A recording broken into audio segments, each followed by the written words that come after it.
I'm glad you're clapping now because you maybe won't want to at the end of the talk, okay? Well, the first thing to say is it's the first time I've spoken at CodeBeam, so I'm a newbie. Be kind to me. I've been to CodeBeam before.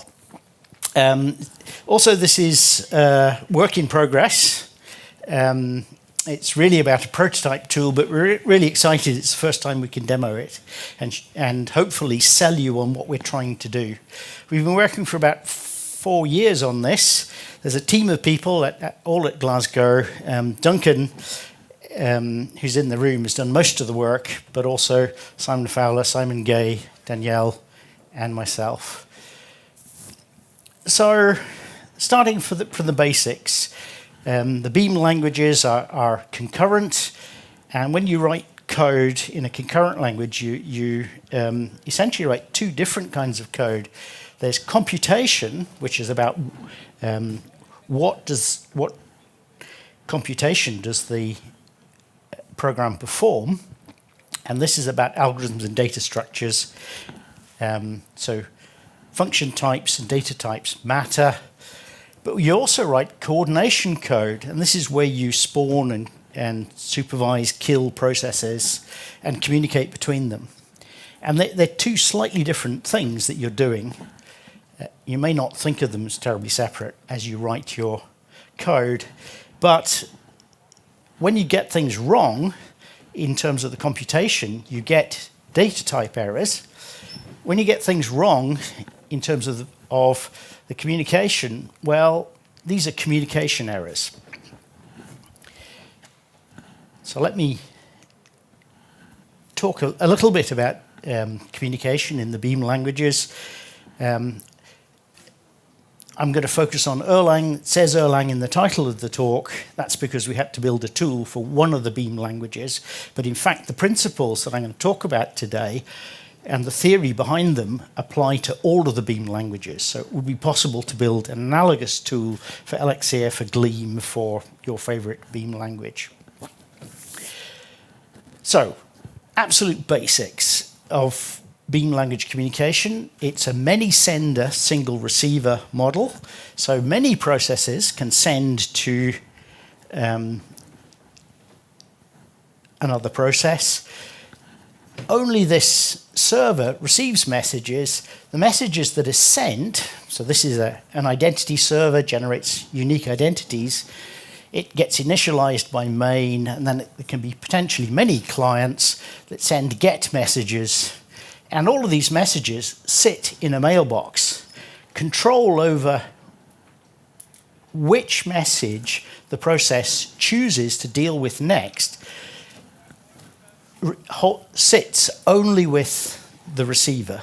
So this ID server chooses which of the many messages, and there can be hundreds and thousands of messages in your mailbox, but you choose, so-called selective receive, which of those messages you're going to receive. And this is a hugely popular programming model. It's adopted outside of the Beam community, so Cloud Haskell, the Akka framework for Scala, blah, blah. People accept that this is a good way to build scalable and reliable distributed systems. But I'm going to be talking about Erlang today. So let me start with this tiny, tiny example. Tiny so it fits on one slide. This is the ID server example I was talking about before. The idea is we have a very simple server that receives an init message with an initial value and then moves on into a state where it will receive potentially unbounded many get messages. Each a get message has the PID of the client who wants a response, and you respond to that client with an ID message containing the shiny new unique identifier. You generate a new unique identifier by excitingly adding 1 to your previous value. Yes?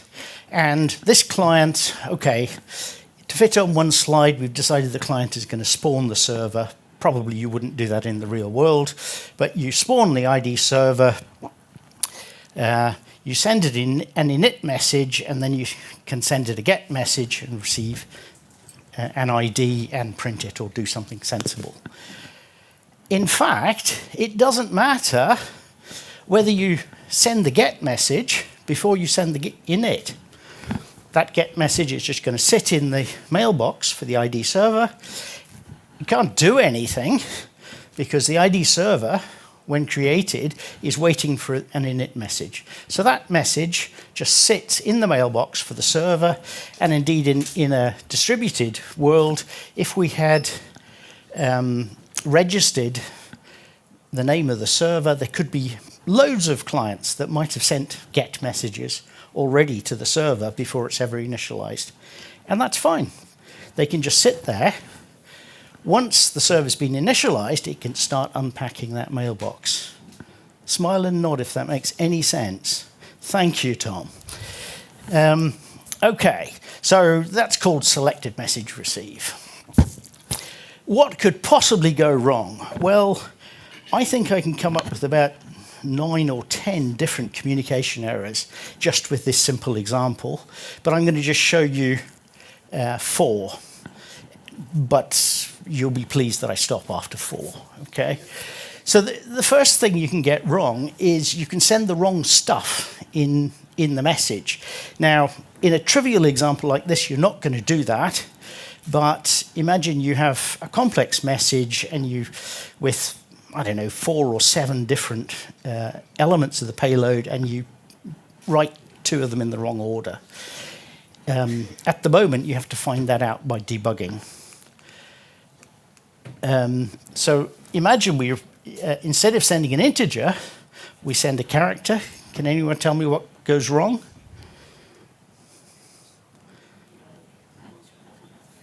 Sorry, it will? You can't really +1.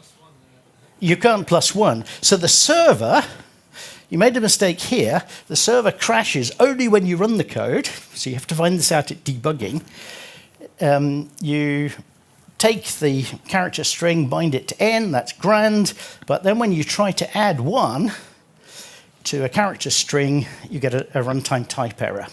So you do get a type error, hopefully a message telling you that something sensible about the silly thing you did, but you've had to wait until you tested the code. So, yes, you're right. What happens if you make a typo in the message tag? And my Erlang developer friends say they do this all the time. They mistype a message tag, and you have to run the code to discover what goes wrong.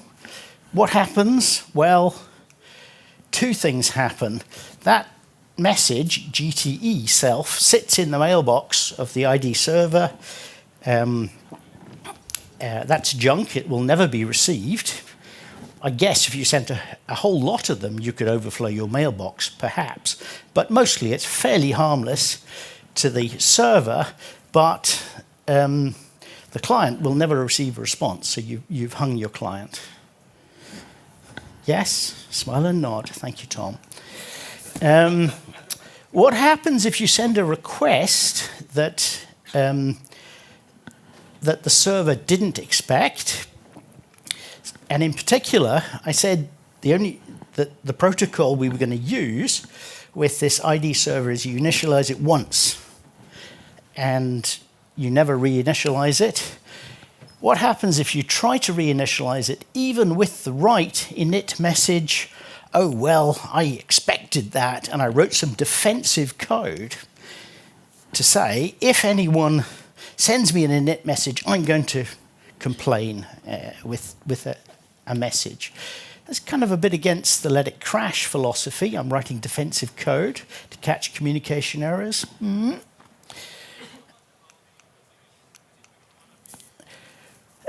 What happens if I forget to send a reply in the server?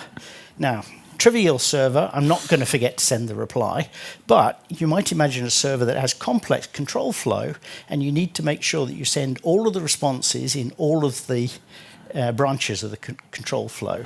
So you might imagine that you forget to send a response. Well, if the server never sends a response, then you're going to block or hang your clients. or in some particular branch of the control flow you'll hang your clients. And I think I can come up with 4 or 5 other errors based on this tiny example where you can screw it up. We don't mostly, I think, as we develop code. But the problem is we've had to write some defensive code, which we need to maintain, and we only discover these errors pretty late on in the development process. Things crash, we land up with junk in our mailboxes, and we land up with hung processes. Yeah. What we would like to do is to fail fast. We'd like to discover these errors early in our development cycle. So this is a diagram from the 1960s. I know I'm old, but I don't remember the 1960s. It's from a guy called Fred Brooks. It's a book called The Mythical Man Month. And his point was the cost of fixing an error goes up the later you find it in the development cycle.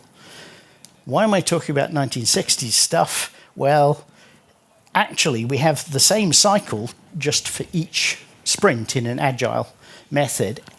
And the same principle applies. The earlier we find the errors in our development cycle, if we can find them at specification or design time, it's much, much easier to fix than if we find them later. And in fact, we are trying, the intention of Mailboxer is to catch them in the developer. I'm going to show it here. In the development phase, not when you're trying to test things, and please God, don't find errors when you've shipped the code, because your reputation will be mud.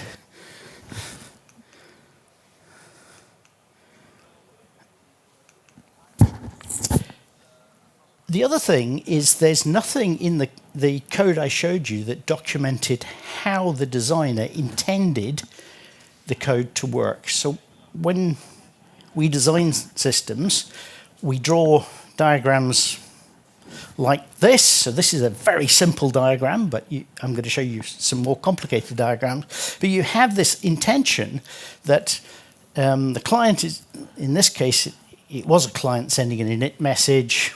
Probably it would be a main, but then you're going to exchange get ID pairs, and you expect those always to be matched. So every ID gets every get has an ID response. But there's nothing in the Erlang code that I just showed you that records that intended design.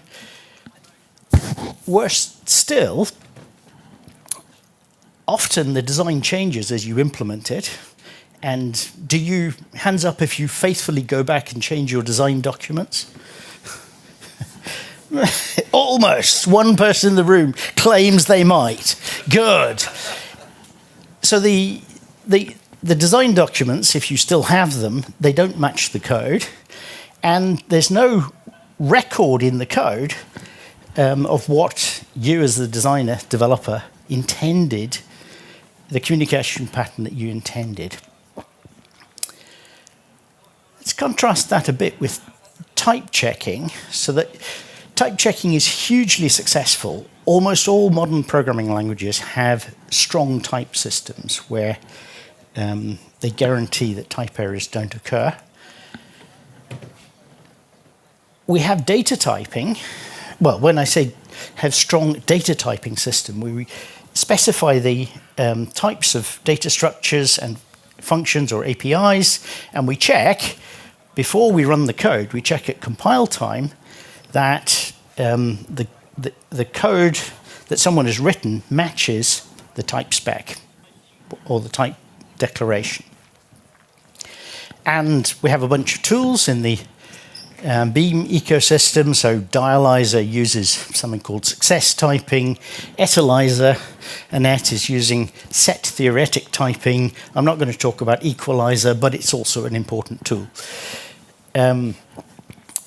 So these are tools for computation.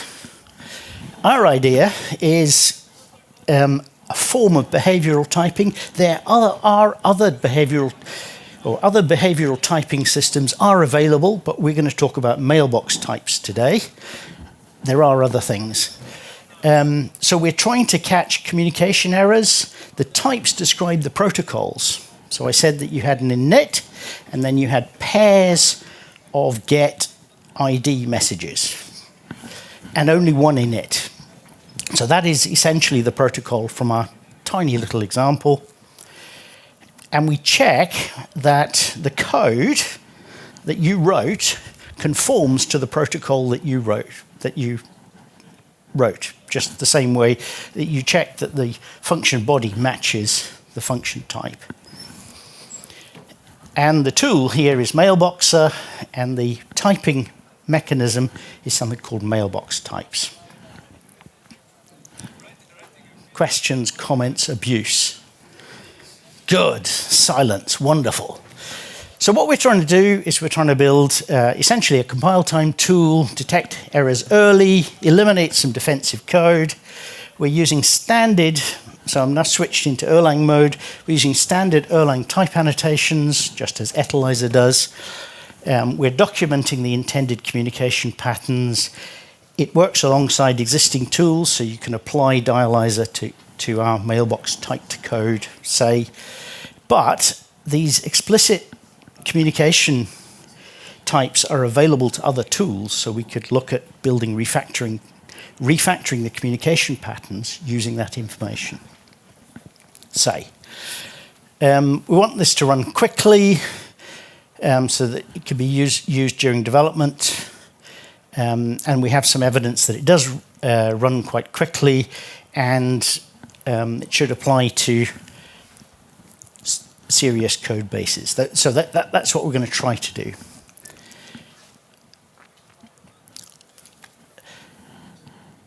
And our tool, Mailboxer, uses mailbox types to describe these interactions. Mailboxes are first-class entities with a type, so they appear in the source code of the program. That's different from Erlang. When you spawn an Erlang process, a mailbox is created for you automatically, and it exists. And you never see it in your code, but it exists, and that's where your messages go. But here, we make the mailboxes, they are syntactic objects in your code, and we check the contents of the mailbox. What is the set of messages in that mailbox? So a mailbox type has two parts. It has something called capability. Capabilities are really simple. Either it's a send capability or a receive capability. Unsurprising. That's what we do with messages. We send them and we receive them. They also have a pattern which describes what messages are sent or what messages are received. I'll briefly talk about where this theory came from. So about 6 years ago, D'Ligurio and Padovani came up with the idea of mailbox types, and they defined them for a process calculus, something that's quite abstract, like CSP or CCS, if you know either of those. The clever thing that mainly Simon Fowler did a year ago was to develop an algorithmic type checking system so that you could build a type checker for a programming language. Simon did this for a core lambda calculus, so a tiny language just to demonstrate the theory of the principles. It took nearly 3 years to develop this theory. It was a very heavyweight piece of programming language research. What I'm talking about today is we picked up that research and we're applying it now, not to a core lambda calculus, but to Erlang. So I said a mailbox type is a capability and a pattern. Capabilities are exactly what you expect. The pattern is something called a commutative regular expression. Commutativity means it doesn't matter what order the messages arrive in the mailbox, you can choose any one message to receive.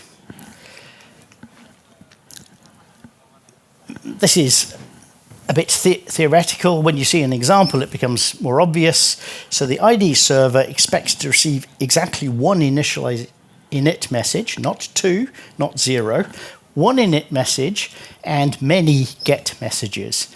And this is a receive capability of an init and some get messages. The star, if you use regular expressions, Unix, command line stuff, you've used regular expressions. If you want to send an ID message, then that's a bang ID. So these things are just message tags. The message tags I showed you from the example before. Tom understands. Anyone else? Thank you. But commutativity means if you want to receive many get messages and one init message, well, you could write that the same way. It doesn't matter what order you write these message tags in. They describe the same mailbox. Yep. Okay. And the key idea is the message is sent by sent to a process balance with the messages received.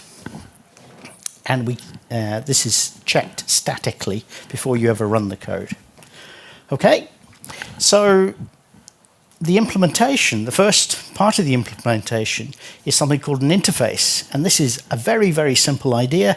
It's simply the set of messages that a process will ever receive. It doesn't talk about how many of them it receives or what order it receives them or what order it processes them in. So here are the interfaces for our little example. The client process I showed you only ever deals with ID messages. The ID server is a little more interesting. It deals with init and get messages. Let's talk about the client. Well, these ID messages are a very simple tuple with an ID tag and an integer payload. That's the new shiny new identifier. And the only message an ID client process will receive conforms to this. The only message it will get is one of these ID messages. The server is a little more interesting. It can receive an init message, which is an init with an integer initial value, and a get message. And this is a PID, but it's also a PID that is expecting an ID message in response. So there's a slight subtlety here. It's not any PID, it's a PID that is expecting an ID response. How do you tell it is a PID?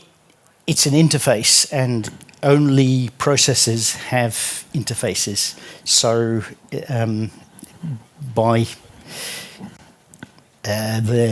I'm not sure, but because it's an interface, then you know it's a process. Yeah. And then the ID server can excitingly get two different kinds of messages: init messages or get messages. Yeah. Yes. Thank you for the question.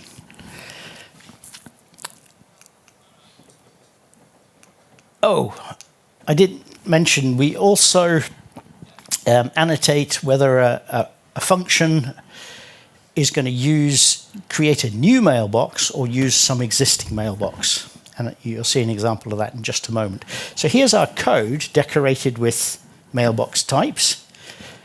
I'll start with the ID server. So we create a new ID server mailbox. So it has that interface I just showed you. And there's the type of the server. The key, well, let me step through this. When we make the recursive call, then we say that we're going to reuse the shiny new mailbox. So this function body is going to continue using the mailbox that was created for this initial instance of the server process. Likewise, the client has a new mailbox, but the real magic happened. So that even just doing adding this information is a very cheap and easy thing to do. It simply records what messages are you expecting to receive, and if you ever get a different message, a GTE, a misspelt message tag, you can barf, you can complain. You shouldn't have done that. But the more interesting thing is we can say that when you first create the ID server, it can receive many get messages and an init. Yep. Confused by a slide it's like 7 back when you initially introduced this regex syntax, the init and get. Is that the order of receive of the messages? So you have to get the init first and then multiple gets afterwards? No, I could write this as get star dot init, and that would also be just fine. So the commutativity thing means that it doesn't matter what order you write those two things in. There's no. The mailbox is unordered, and so the mailbox type is unordered or commutative.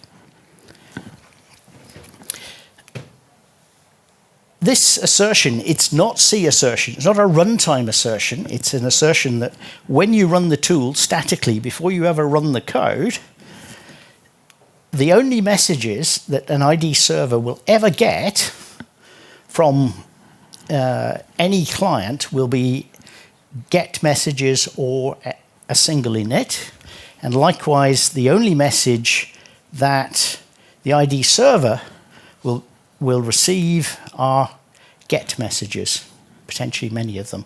Those are the only things that will be in the inbox, in the mailbox. Rather boringly, the only message that will be in the client is a single ID message.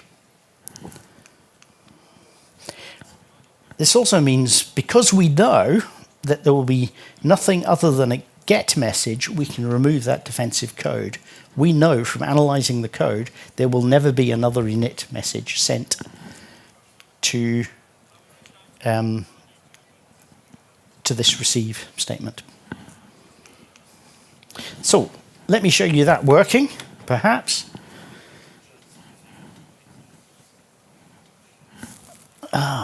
Good. Okay. So if I've done this right, I can, so I should show you this code. We have the ID server, it's got some type information. We've got this assertion that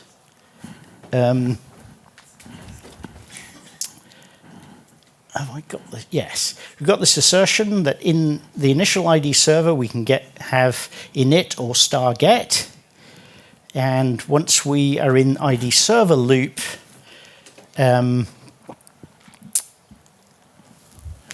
we have the assertion that we will only have get messages. So this is just the code I've had on the slide. I just want to reassure you that I'm not pulling a fast one. And the client has the same assertion, and we have the interface. Interface is defined as well. Okay, so if I run this code, it produces a whole lot of crud, but the important thing is that type checks. The code that I've been talking about does actually have the right mailbox types. How about the errors I was talking about before? I think the first error I talked about was what happens if I get the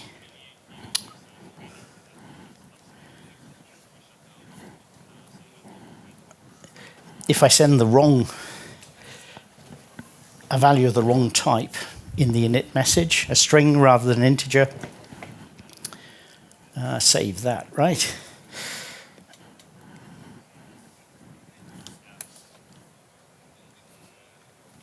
It tells me statically, without needing to run the code, I was expecting an integer, but I got a string. At the moment, the error messages don't tell me what line of the code program went wrong. We're working on it. Be kind. Sorry, Duncan's working on it. Be kind to Duncan. One question. Yeah. Does that only work with literals, or like literal values, or also with variables? Like If I had a string variable and I passed a string variable there, then yes, it would detect that. Yeah, I'm not lying. An argument of the function. What if the variable comes from an argument of the function and it's not a literal string in there?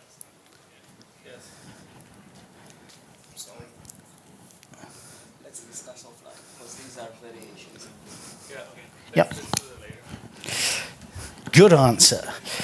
Thank you, kind sir. Okay.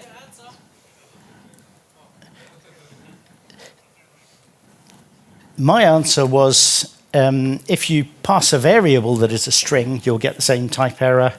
And then there was a slight variant on the question, and Duncan said, please, let's talk about it afterwards. Okay, what else did what other errors did we have? If we send a second init message, that's a good error message, good thing to do. So we've sent one. We sent one init message. What happens if we try to send a second?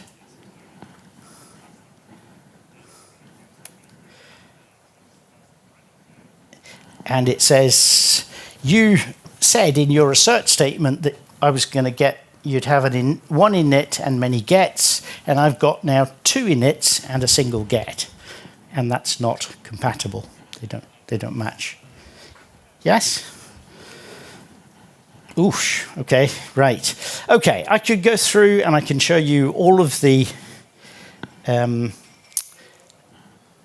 it catching all of those type errors, but I'm told I don't have time, so I'm going to pick up and talk about some other stuff. But trust me, all the four errors I showed you at the start of the talk, we can find all of them and get sensible messages. We can show you that later if you want. And potentially the other 4 or 5 errors that you can think of. Likewise. Is this more than a toy? I've shown you 20 lines of code because it fits on a slide and I can explain it. Well, we believe that it will scale. So one of the things is often a process interacts with multiple process in multiple protocols with other processes. So here's a client that has 2 different servers, an ID server and a timestamp server.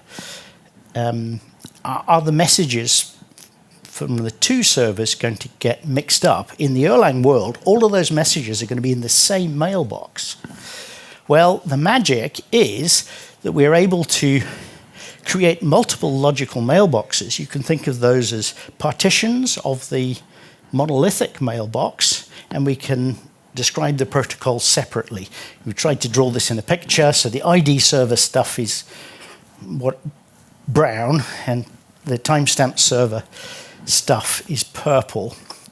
And the protocols are basically handled separately. I'll show you what that code looks like. So essentially, we'll end up with 2 different interfaces. So the ID server we saw had an init and get messages. The timestamp server just has a now message. We can create the client and spawn the servers to talk to them. These and then we create a time server mailbox and an ID client mailbox, and then the reasoning about the messages exchanged in those with those two different servers over those different protocols are isolated. So you talk only about ID server interaction in this code and only about timestamp interaction in that code. And by extension, if you have a third protocol, guess what? You do a third projection. Yes? Someone understands. Thank you, sir. Again, to argue it isn't a toy, in the ICFP paper I was talking about earlier, there were 17 examples that capture different patterns of distributed coordination or communication, and we can already, with our current prototype tool that I've been demonstrating, we can capture 11 of them, and there's no fundamental reasons why we can't capture the rest. There's no problem with the typing, it's just we don't cover enough Erlang to capture the rest.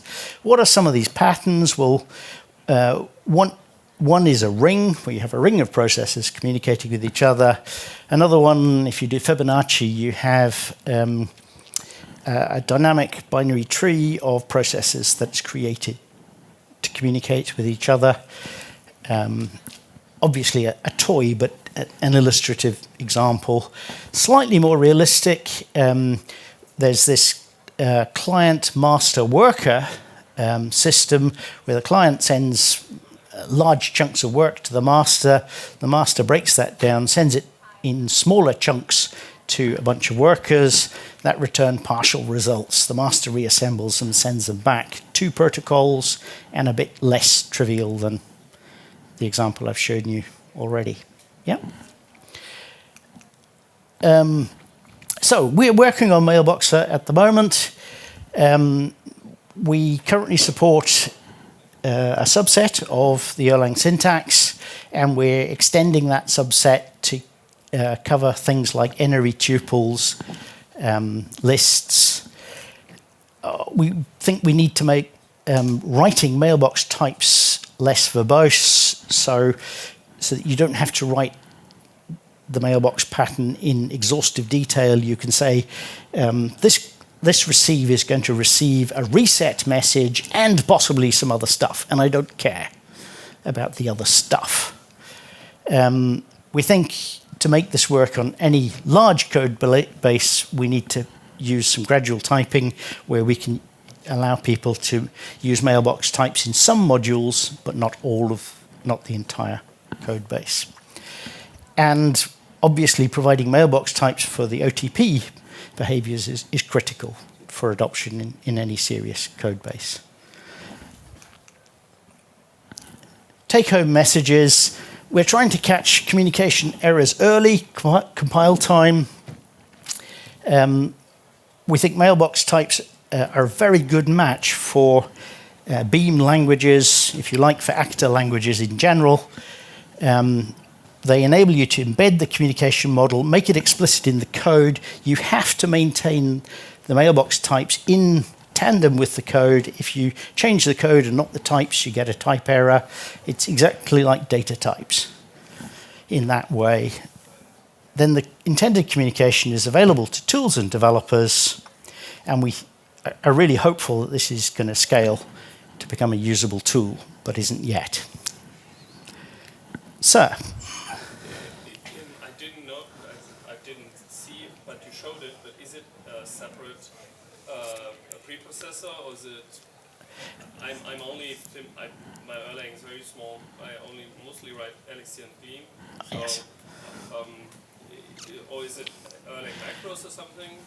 The Mailboxer is a standalone tool that you would run on your code, a bit like Dialyzer. Yeah. So run Dialyzer to check data types, run Mailboxer to check communication types. Tom.